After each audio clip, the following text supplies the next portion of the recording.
The trailer for Bugonia is absolutely wild, unlike anything audiences have encountered before. It stands out as one of the rare trailers that manages to appall, disgust, and unsettle while simultaneously drawing viewers in with a powerful sense of intrigue. The tone is fresh, daring, and unpredictable, carrying an energy that sets it apart from the safe, formulaic films Hollywood has grown accustomed to producing. From the very first frame, it is evident that this is not just another standard release, but rather a bold cinematic gamble designed to challenge expectations and provoke strong reactions. What struck me was the constant shifting of tone. One moment the trailer feels calm, almost serene, the next moment it explodes into terror, and then it jolts into scenes of raw disgust. The uneasiness it builds is intentional, and I found myself unable to predict what will happen next. That unpredictability is rare in modern cinema. Most films, whether action, romance, or drama, follow familiar beats that allow audiences to guess the ending. Here, I was left completely blank, unable to piece together even a rough idea of where the story might lead. And I loved that. It reminded me why people used to flock to theaters, why they bought tickets not just for the spectacle but for the mystery of experiencing something they had never seen before. Bugonia feels like a return to that era of true surprise. And that is exactly what Hollywood should be striving to create again. Casting Emma Stone as Michelle was a masterstroke. She's already an A-list star, one of Hollywood's most versatile actresses, and someone who has almost every major award in her career. Her involvement immediately gives the film weight and credibility. But beyond her fame, Stone has an uncanny ability to immerse herself in unusual, demanding roles, and this looks like one of the boldest yet. Even in the trailer, her performance resonates. She doesn't appear like she's acting. Her fear feels raw and authentic, as though she's genuinely experiencing the nightmare. This is a mark of a great actress. Another thing I found remarkable was just how memorable the trailer was. 3 days later after watching it, I couldn't stop thinking about it. That doesn't happen often. Most trailers are designed to be loud, flashy, and instantly disposable. You watch them, forget them, and move on. But this one lingers. The way it opens, the shocking midpoints, the disturbing imagery, the villains, the soundtrack, and above all, Emma Stone's haunting performance. None of it left my mind. It's rare for a trailer to have that kind of staying power. The story revolves around Michelle, played by Emma Stone, who is depicted as one of the wealthiest, most influential women in this fictional universe. She's the CEO of a massive company, constantly appearing in glamorous magazines and media outlets that showcase her wealth and power. Yet the trailer never explains what her company actually does, which adds an air of mystery to her character and her role in this world. Suddenly, the narrative shifts to Ted and Dawn, two seemingly ordinary men living unremarkable lives with simple jobs. What sets them apart is their radical belief system, rooted in unreliable information sources that fuel their paranoia. These two men kidnap Michelle, shave her head, spray her with strange chemicals, and chain her down in their home.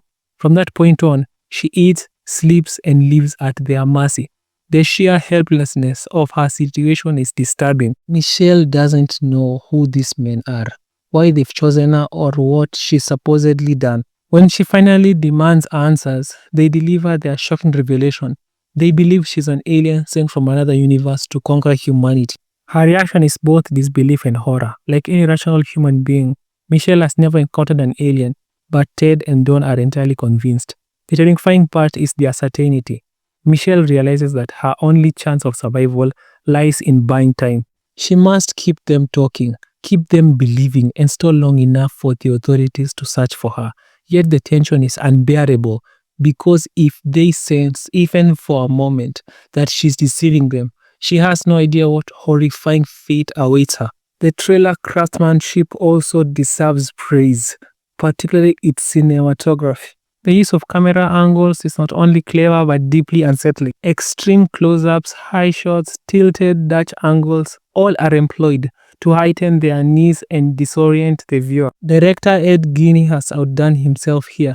Though primarily known for lower-budget projects like Poor Things and The Lobster, he demonstrates here he can handle suspense and psychological tension on a much larger scale. It's also worth noting that he's worked with Emma Stone in Poor Things, which makes it clear that he trusts her range and she trusts his vision. The set designs adds another layer of atmosphere. The hideout where Michelle is imprisoned is especially disturbing, with its creaking wooden floors and claustrophobic layout. There is something deeply unsettling about wooden floors in psychological thrillers.